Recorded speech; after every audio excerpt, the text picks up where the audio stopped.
persepsi yang berbeda bahwa istana itu bukan seremonial saja. Istana itu bukan mengusung nama besar saja. Istana itu kerja. Istana itu bukan hanya tempat kegiatan politik, bukan hanya kegiatan pemerintahan, bukan hanya merupakan kegiatan administratif suatu negara. Saya bisa simpulkan ada 3 hal yang selalu beliau sampaikan ya. Istana ini mempunyai nilai-nilai kerakyatan, mengusung nilai-nilai kerakyatan. Artinya rakyat tidak berbatas dengan istana. Rakyat berpartisipasi dalam kegiatan istana. Rakyat tidak merasa serem dengan istana.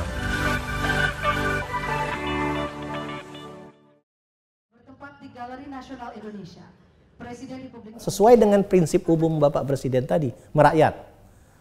Jadi rakyat juga harus tahu bahwa istana itu menyimpan jejak sejarah melalui lukisan.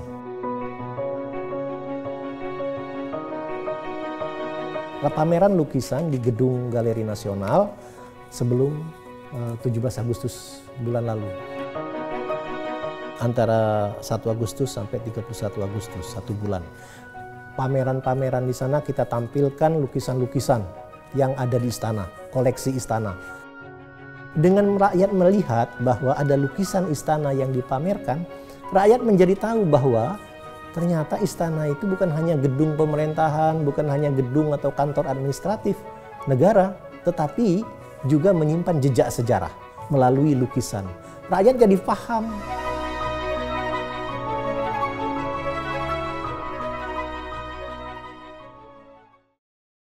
Komandan Upacara kepada Sang Merah Putih, hormat senjata!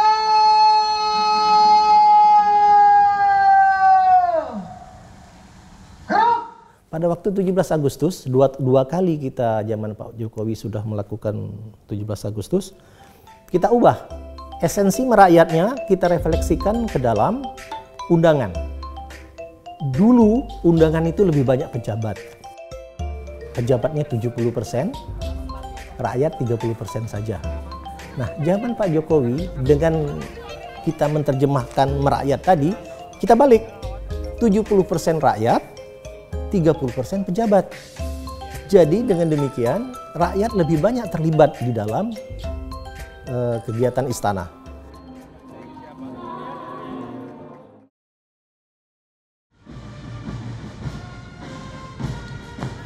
Selama ini yang kita tahu adalah pengawal istana itu terutama pas pampres kan, kereng, serem gitu, ya kan? Wih, gahar gitu ya, dengan muka yang berkerut, badan gede. Terus kalau ngomong singkat-singkat, menumbuhkan persepsi bahwa pas pampres tuh nggak kereng, pas pampres tuh nggak bikin jiper gitu loh, ramah loh, pas pampres tuh senyum. Buktinya diajak selfie mau kok.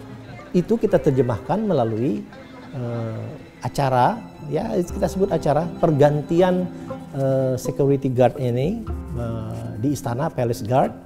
Di depan istana dengan melalui atraksi, pakai drum band, pakai pergantian dengan tata upacara militer, dan uniknya ini menjadi tontonan.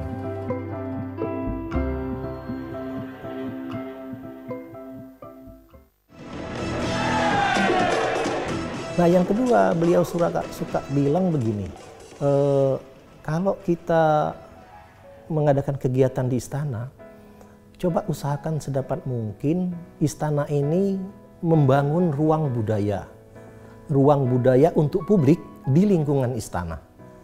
Artinya, sedapat mungkin kegiatan presiden ini dapat menonjolkan esensi kultural.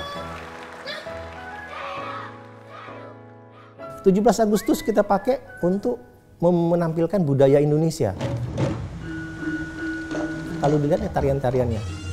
Nggak ada tuh tarian kontemporer yang gaya-gaya budaya-budaya barat atau budaya-budaya negara lain. Yang kita tampilkan adalah budaya-budaya Indonesia. Nah, ini kan membangun ruang budaya di lingkungan istana.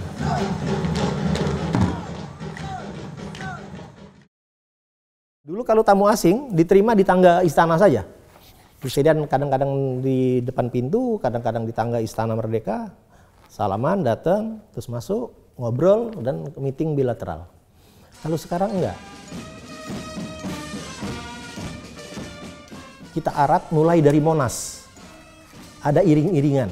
Dengan iring-iringan kebesaran, artinya melalui protokol lengkap. Dengan barisan pasukan dari Pas Pampres plus pasukan tradisional. Ya sesuai dengan prinsip umum tadi, yaitu membangun ruang budaya. Gantian, ada yang dari Jogja, ada yang dari Aceh, bergantian itu. Panji-panji daerah. Panji-panji daerah ini simbol kultural.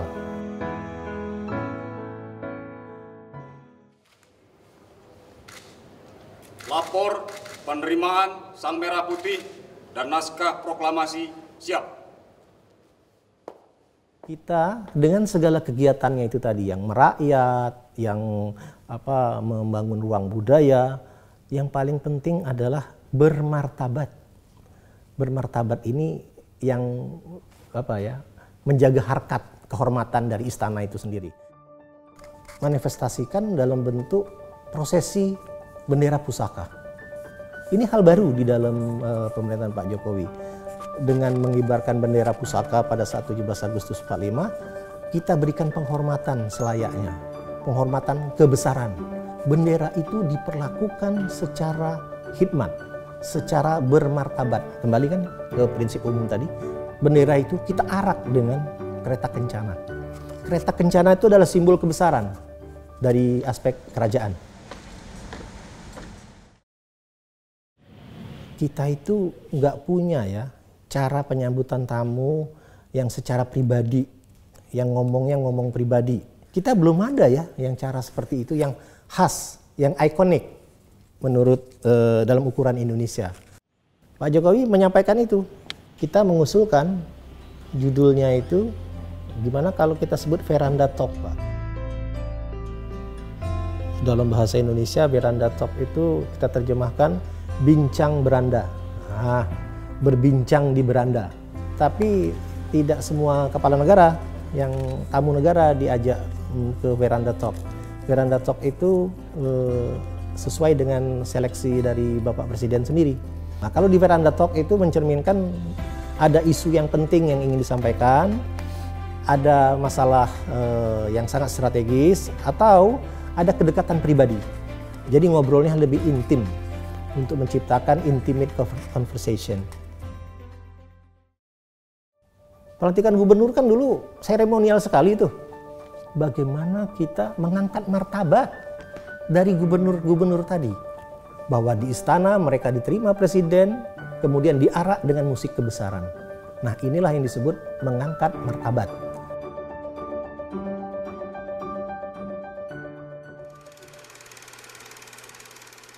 Spektrum jenis tamu mungkin kayaknya baru pertama ini dalam istana. Yang menunjukkan kembali bahwa presiden itu tidak membatasi diri kepada kelompok elit atau kelompok yang katakanlah yang selalu ber-AC tadi. Pendekatan beliau yang merakyat tadi, spektrum tamunya sangat luas. Mulai dari pejabat negara, orang asing, orang Indonesia, sampai ke grassroots. Kalau presiden-presiden yang sebelumnya itu kan dengan spektrum tamunya itu terbatas kepada pejabat-pejabat negara atau pejabat-pejabat yang formal. Ya, makasih ya. Makan dulu aja kita ya. Iya. Gimana? Makan dulu atau ngomong dulu? Makan dulu aja yuk. Ini makan dulu. Beliau pernah mengadakan pertemuan dengan Gojek, YouTubers, ya kan? Pernah kan? Kemudian bertemu dengan pelawak, seniman komedi, stand up komedi. Pernah ketemu dengan budayawan. Karena itulah maksud beliau untuk menyerap aspirasi, mendengar aspirasi mereka.